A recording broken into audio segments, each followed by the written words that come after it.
to thank everyone, especially with the vloggers. You've been with us since the original taste test until today. So we're so thankful that you are still with us into many more years to come, hopefully. Ayun, like Krista said, dagdagan ko na lang, we're really very thankful to everyone. Through ups and downs, of course. Yung 1 year namin, it's not a very smooth ride, diba? There are really ups and downs. We've had challenges, diba? We've had very low feedback, pero we learned to take those as our room for improvement. So, like ngayon, we've been considering other suggestions also. That's why we came up with new flavors also. So, you would see later what's different with the new products that we had. Of course, taking pride on the black color or the dark trend. It's all black. So, even the croissants. Yeah. So, hopefully, this would be a new trend for dark roast. And ayan, we're thankful. So hopefully if you have other suggestions pa po for our growth, ayan, we really appreciate it. John, we have to hear your voices. Oo. Mahihain po yung mga yan. Thank you very much. Tagalog version po niya. Salamat. Ayan, so siyempre, very grateful sila. So, vloggers, di ba? We should continue helping them. Di ba? Propagate the good news for tonight. And as always, samahan natin sila yung Dark Roast sa journey na to. Alright? So, ikaw naman ang katabi ko, JM. So, you shoot the first question. Okay. Would I have to do it hard or Pwede po bang warm up muna? Well, first of all, congratulations. 1 year is certainly a feat. Can you tell us, siguro, of course, this is a successful venture, but what has been the very biggest challenge of all? And can you tell us also, how were you able to overcome it? Anybody? Parang nahihirapan sila. Ako, when you mentioned challenge, ang unang pumasok talaga sa isip ko is quality. It's really hard to maintain the quality, especially, yun nga, we have 4 baristas with us. And then, there are different opinions, di ba? Iba-ibang tao, iba-iba ng preference. Something sweet for me might not be sweet for her, di ba? Ganun-ganun, di ba? So, yung quality, it's very hard to maintain. That also comes with the materials or the raw materials, di ba? The items that we use, so we have to maintain those na hindi kami nauubusan. Yun. I think yun yung naging biggest challenge for us is the quality. Kasi yun nga, like I mentioned earlier, we've had feedbacks na matapang yung ganito, masyadong matamis yung ganyan, diba? So, yun yung mga kino-consider namin. But at the same time, we've been reminding the team, no? It's a constant reminder, it's a constant checking, it's a constant monitoring kung nagagawa ba natin yung standards, are we still there? Meron ba tayong nami-miss out na point? Mga ganun. So, I would say na yun yung naging biggest challenge, one of the biggest challenges for us. Pero hindi pa kami talaga totally naka-overcome kasi it's a journey eh. Oh, it's a learning process. I guess, for me, the challenge really is penetrating Maginhawa. So, you know that Maginhawa is a food community and it's a tight dish, right? So, people would have their own preferences, and as we see along this area of Maginhawa, there are how many coffee shops already. So, and there are more opening as we speak. So, that's the challenge. And to Gian's point, our brand has always been about the quality and the consistency. So we remind them every time that the drink prepared by Anna should not be different from Ryan, should not be different from Ryan and Julian. So dapat pare-pareho lahat yun. Regardless if it's a drink prepared by the baristas or the owners, it should be one and the same. So we go back to what we stand for, which is good coffee. And bolder better. Alright, and So, I guess isa to sa mga concerns nyo before is the food traffic. So it's one of the challenges that we have. We're still trying to think of different ways. We probably have other suggestions as well that we're really open to it. But we're already checking on Wi-Fi connection, having it linked and online platforms as well. And which is actually one of the announcements that we have. All right, that's interesting. May pa-surprise pa.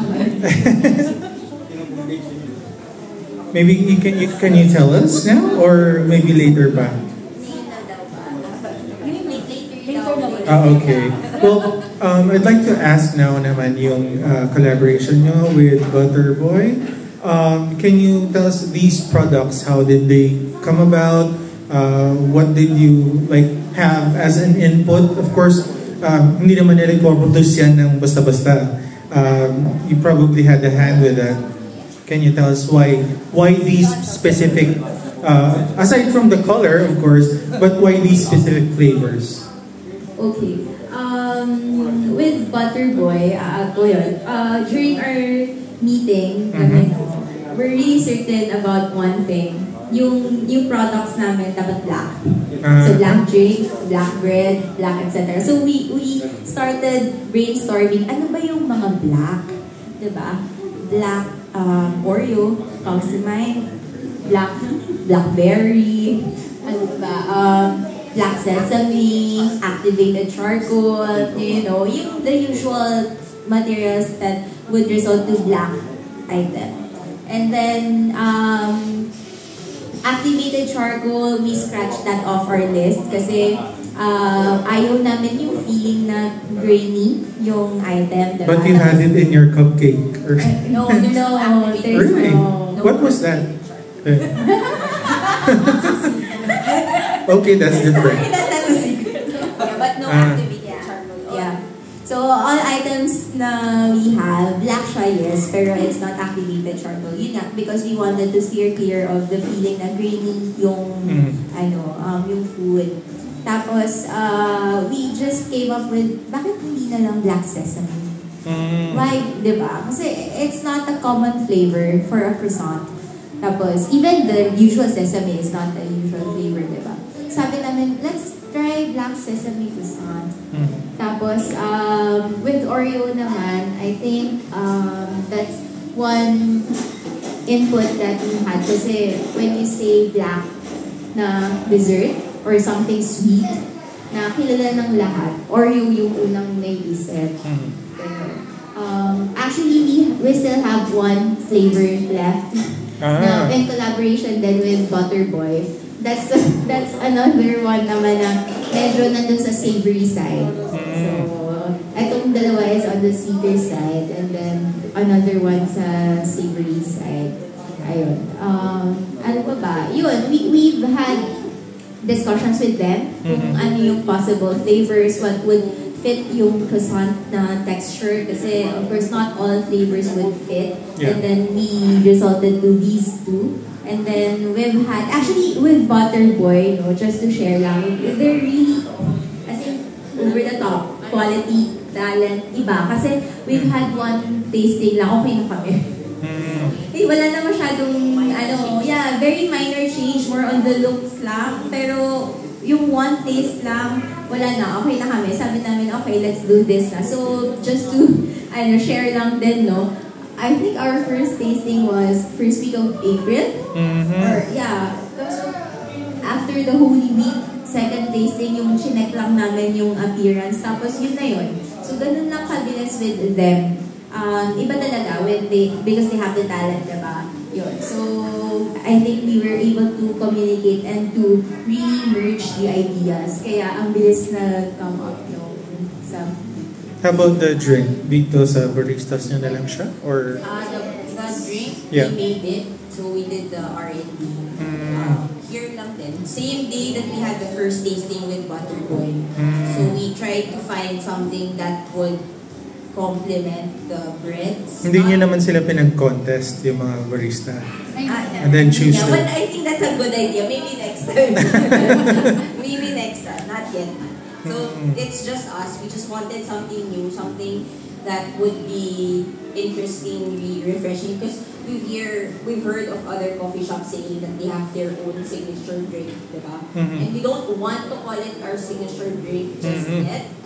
But it's being prepared now, so we'll have everybody taste it, and we'll love to hear your feedback. We like it, so sana magustuhan nyo. That's great news. And congratulations again. Thank you. Thank you. Baka maging talk show. Yes, Rain. Hello, congratulations po.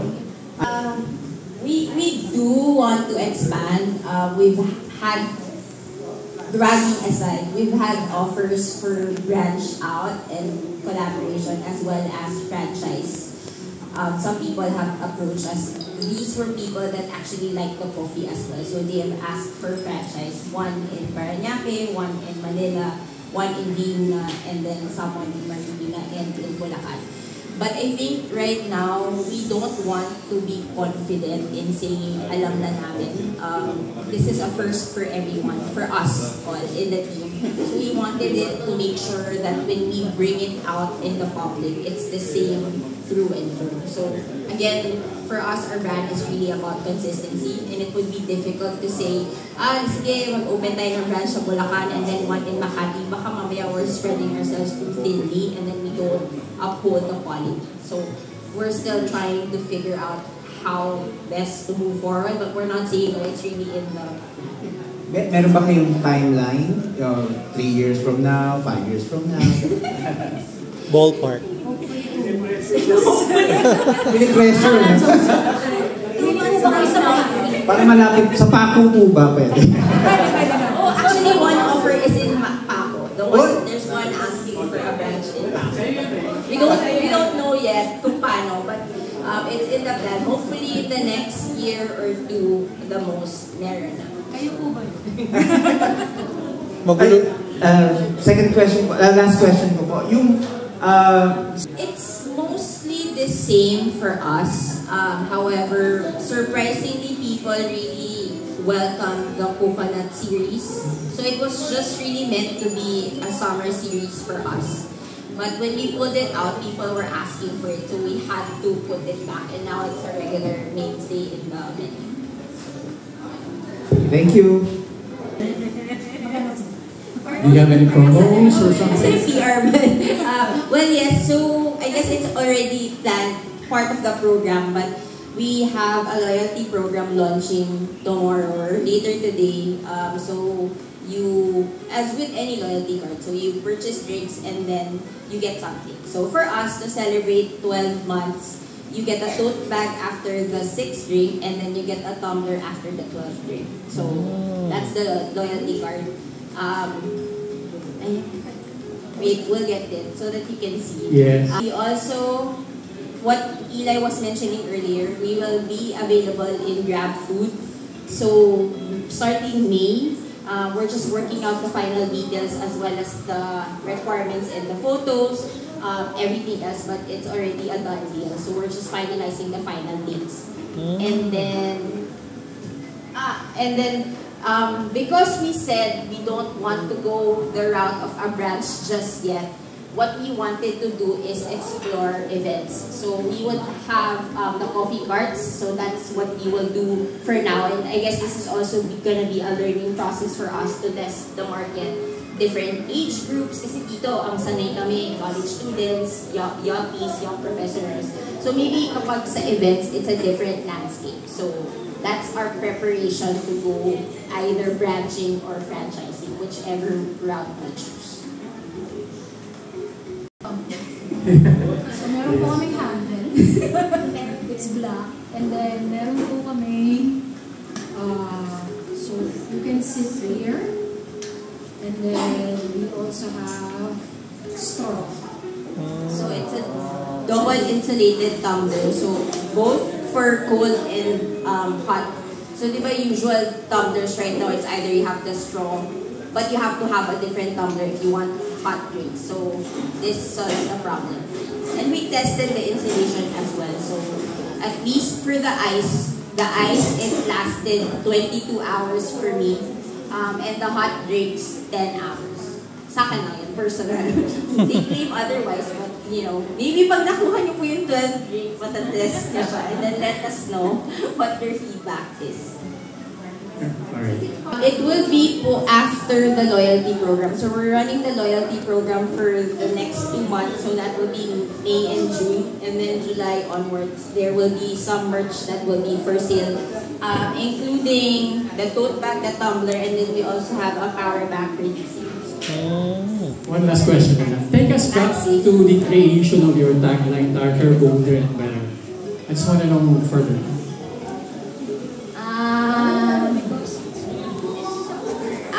Because I think when we started, the first thing that came into mind when we entered the space, and I guess everybody saw it in the video kanina, we said we didn't want to go the route of all white.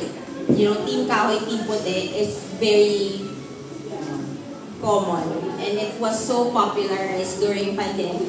So we said we don't want that, not to bash any other cafes, but it's just not for us. We want the warmth, the darker tones. So that's why we said, sige, let's keep the black ceiling, the black loft. I think that's how it started. And then for the bolder and the better, because we said we wanted to be a coffee house that focuses on coffee and not just aesthetics or Instagram-worthy ambience. So we just really wanted to focus on coffee. So that's also a reminder for us that this is what we want to do in the first place. So that's the mission and vision of the team. Thank you. Hello. Good evening and congratulations. The first is your most memorable. Yes, and then the second one. How would you describe your first year in one word? Boy, abunday ka ba yan? Pwede rin yung trip na represent yung first year. Yes, contestant number 1. I believe. Most memorable. I guess, yung play, was it the Single Child, yeah. Hindi ko naisip na pwede pala siyang gawin here. I know it's a big space kahit pa paano. But still, parang feeling ko it's, parang hindi ko siya naisip na makakaya siya kasi it's gonna be too calm. And then, ito yung naging stage. So, I saw it and it was really good. So, dun yung memorable ko. And then, one word to describe 1 year. Kaboom. Kaboom. Kaboom? Kaboom. May sumabog ba? For me, the most memorable is that cup that you see on top of our machine. I think that was also shown in the video. So I was here when we started and there were just a couple of tables occupied. And at that time, sobrang saya na namin. Yung meron kang 3 customers na hindi si Bems, masayang-masaya. I mean, syempre thankful kami kay Bems. But, diba, to see new faces, because everybody knows we're not visible dun sa street. So when we see new faces, it's something exciting for us. And then that person that left that note, he was just sitting quietly. Tapos wala lang, ganun. He asked for water, sabi namin, it's there. And then he left the cup sa table and he said, alis na ako, which is weird, right? Like, you don't tell the staff we're done and that you leave your table. So when we were fixing up, sabi ng staff, ma'am, may nakasulat. So ako naman, akala ko, like usual doodles. So that's a reminder for me na I'm on the right path.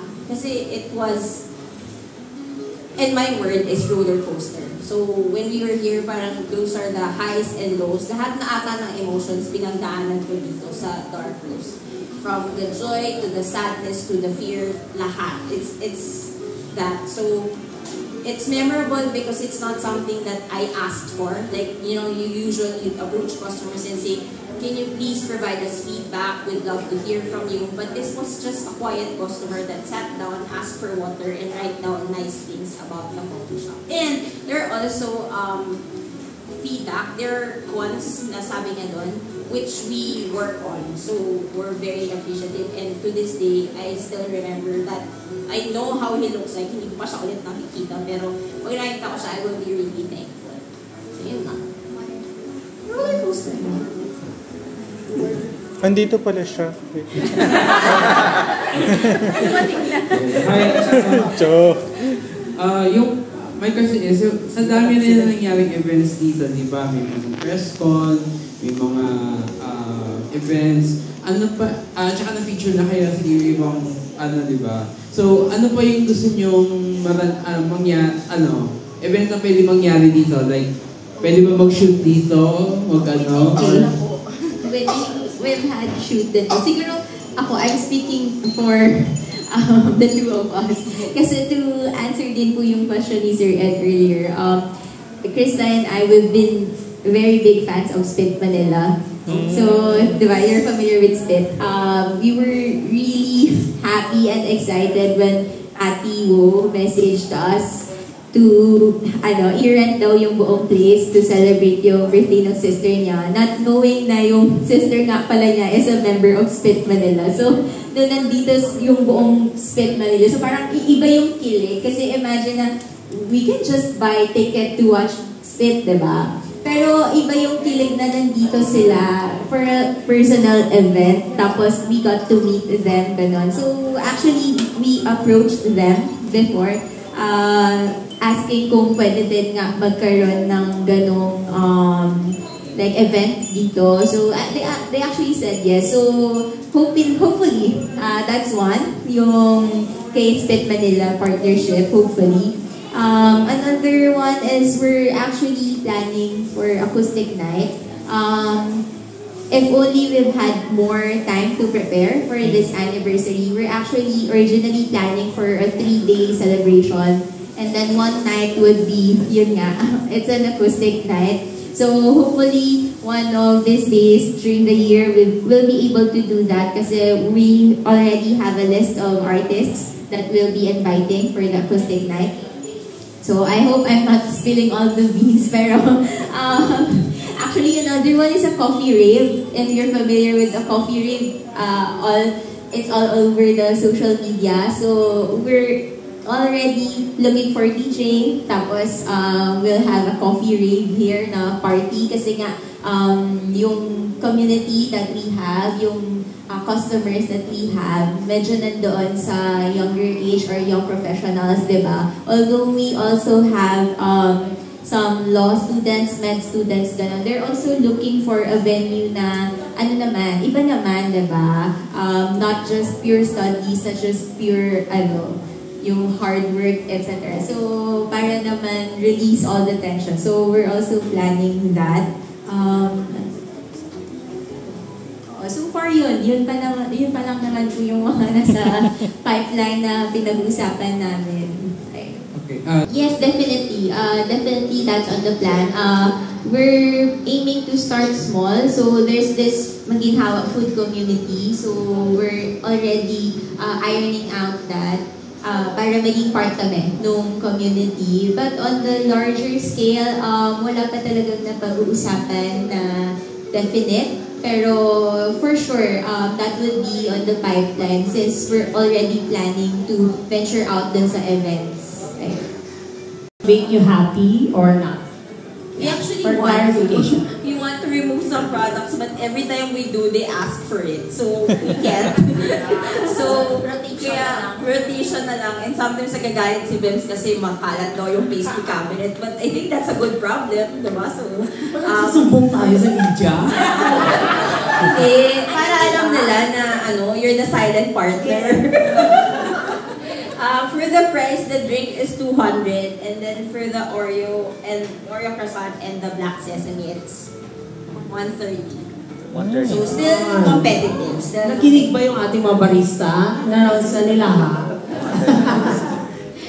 With the drinks, they're all discount cards are applicable. So PWD senior student discount. We also have partnerships with some organizations in UP. So there are orgs and partnered with us, so we get certain discounts as well. I think for the announcements, it has been said already. So the loyalty card, feel free to get one today. With the drink that you will be getting from Pican and Verde, you can use the loyalty card already so that we can see you again one of these days to complete the card and the stamp. Grab is coming in May, and the events will be, we're targeting June for the events in line with the wedding expo and the wedding season. That's it. And parting words, I guess, never-ending gratitude from the bottom of our hearts. We really would like to thank everyone for always being here. We appreciate seeing you and hearing that you like the drinks, the pastries, the breads. We hope you continue to be open to us if there are any feedback, whether it be good or bad. We'd love to hear from it because for us, it's a continuous growth in the process. So, thank you. Gian. O, kasi silent si John at si Eli. So they just agree. Actually, binubulong nila sa amin. Yun ang dalawa yung ating spokesperson. Binubulong nila sa amin. No, for us, as Krista said, no, we're really grateful to everyone for the support, for the feedback, for everything talaga. We're here because of you. And we're really hoping na you will be with us as we journey to more years. And we're also looking forward to more partners. We forgot to mention the new paintings pala that we have here.